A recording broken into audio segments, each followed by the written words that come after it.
મારા નાના ગૃહ ઉદ્યોગમાં રીના નામની એક વિધવા મહિલા કામ કરવા આવતી હતી. તે મને ધીમે ધીમે દિલથી ખૂબ ગમવા લાગી. એક દિવસ હું તેમના ઘરે ગયો ત્યારે ત્યાં કોઈ નહોતું. તેણે મને અંદર બેસવાનું કહ્યું અને પછી તો મિત્રો, વિડીયોમાં આવતા નામ, પાત્ર અને ઘટના માત્ર કાલ્પનિક છે. આ વાર્તા મનોરંજન અને પ્રેરણાત્મક હેતુ માટે બનાવવામાં આવી છે. મિત્રો, મારું નામ કિરણ છે.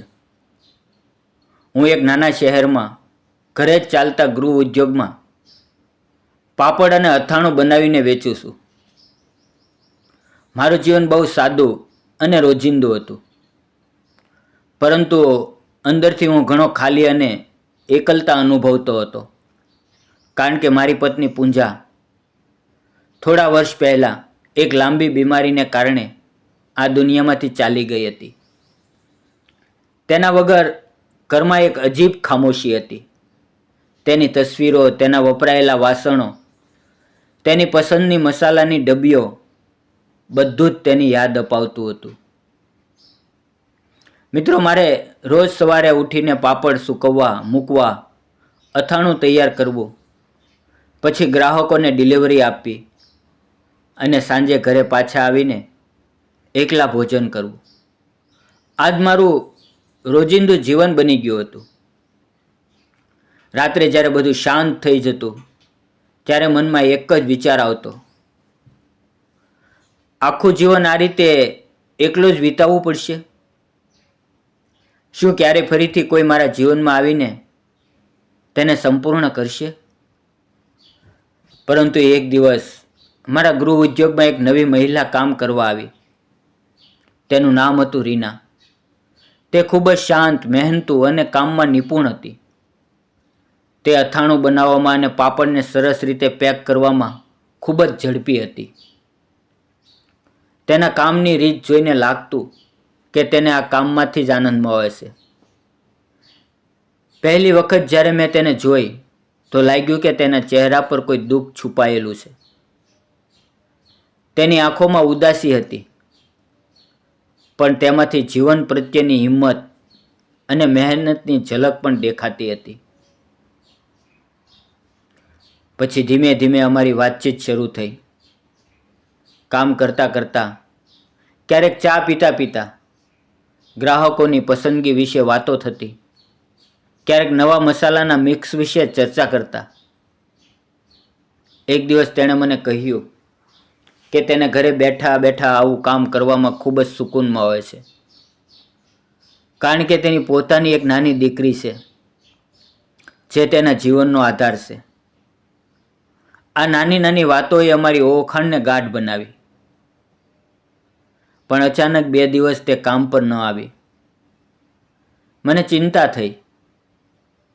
એક બપોરે હું તેના ઘરે ગયો. ડોરબેલ વગાડતા તેણે દરવાજો ખોલ્યો. મને જોઈને તે થોડી હેરાન થઈ, પણ પછી મને અંદર બોલાવ્યો અને ચા બનાવીને આપી.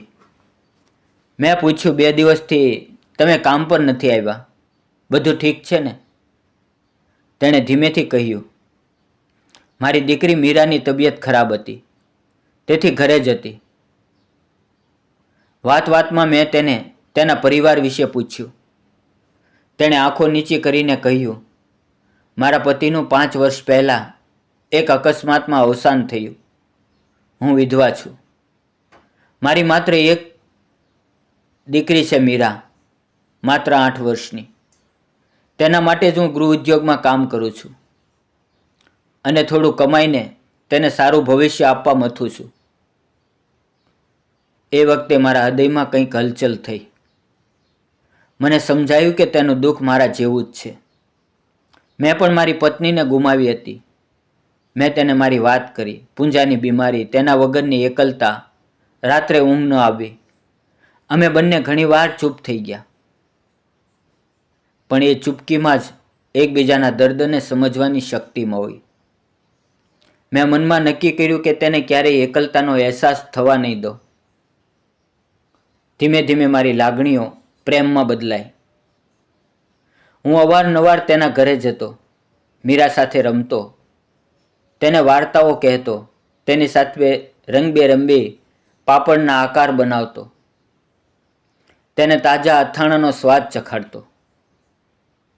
મીરા મને કિરણ કાકા કહીને બોલાવતી અને મારી પાસે આવીને તેની નાની નાની વાતો કરતી.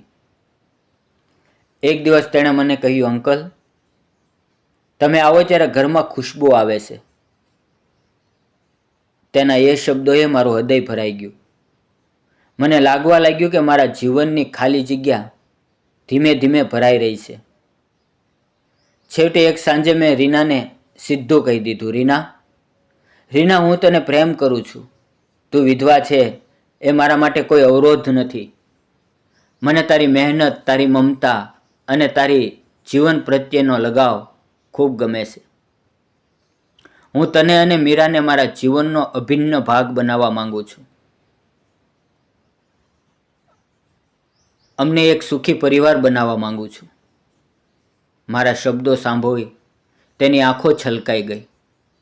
તેણે ધીમેથી કહ્યું, કિરણ, મેં ક્યારેય વિચાર્યું નહોતું કે મારા જીવનમાં ફરીથી આટલો સાચો પ્રેમ આવશે. તમે મીરાને પણ પોતાની દીકરી જેવી અપનાવશો. આ જાણીને મારું મન શાંત થઈ ગયું છે. આ પછી અમારા સંબંધો વધુ મજબૂત થયા. થોડા સમય પછી અમે કોર્ટમાં જઈને લગ્ન કરી લીધા. મીરાને મેં ગોદમાં ઉંચકી અને કોર્ટમાંથી બહાર આવતા તેણે પહેલી વખત મને પપ્પા કહીને બોલાવ્યો. એ અવાજ સાંભળીને મારી આંખોમાં ખુશીના આંસુ આવી ગયા. મને લાગ્યું કે જીવન ફરીથી નવું જન્મ લઈ રહ્યું છે. લગ્ન પછીનું જીવન ખૂબ જ મધુર અને ભરપૂર બની ગયું. સવારે રીના ચા બનાવીને આપે. મીરા મારી ગોદમાં બેસીને પાપડ બનાવવામાં મદદ કરે. હું ગ્રાહકોને ડિલિવરી આપવા જાઉં અને સાંજે ઘરે પાછો ફરું ત્યારે બંને મને દરવાજે ઊભા રહીને પપ્પા આવ્યા કહીને ભેટી પડે. મિત્રો, અમે સાથે મળીને નવા ફ્લેવરના અથાણા બનાવીએ, રજાઓમાં બહાર ફરવા જઈએ, મીરાના જન્મદિવસ પર ખાસ પાપડની પાર્ટી કરીએ. એ નાની નાની ક્ષણો જીવનને અમૂલ્ય બનાવી દેતી. સમય વીતતા મને સમજાયું કે જીવન હંમેશા નવી તકો આપે છે. જો આપણે હિંમત રાખીને, દિલ ખોલીને કોઈને અપનાવી લઈએ તો દુઃખ પછી પણ સુખ ફરીથી આવી શકે છે. આજે વર્ષો વીતી ગયા છે. મીરા હવે સ્કૂલમાં જાય છે, ખૂબ હોશિયાર છે અને અમારા ગૃહ ઉદ્યોગમાં પણ નાની મદદ કરે છે.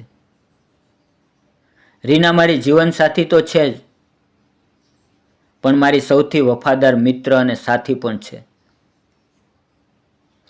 અમે બંને ઘણી વખત રાત્રે બેસીને જૂની યાદો યાદ કરીએ છીએ, દુઃખની અને ખુશીની, અને અનુભવીએ છીએ કે ભગવાને અમને એકબીજા માટે જ મોકલ્યા હતા.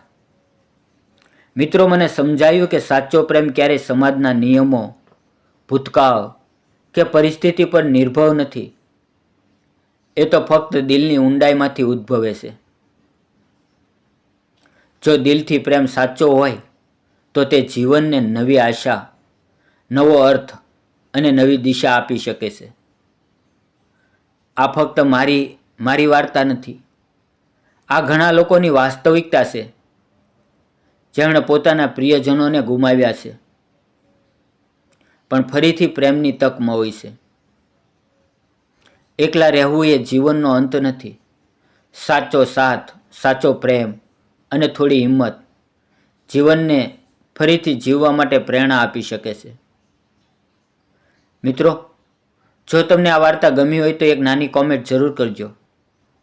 તમારા વિચારો જણાવજો અને જતાં પહેલાં વિડીયોને લાઈક કરો, ચેનલને સબસ્ક્રાઈબ કરો અને બેલ આઇકન દબાવો જેથી નવી પ્રેરણાદાયી વાર્તાઓનું નોટિફિકેશન તમને મળે. ફરી મળશું મિત્રો એક નવી વાર્તા સાથે આવતીકાલે. ત્યાં સુધી આવજો અને તમારું ધ્યાન રાખજો. ધન્યવાદ મિત્રો. જય ગુજરાત, જય ભારત.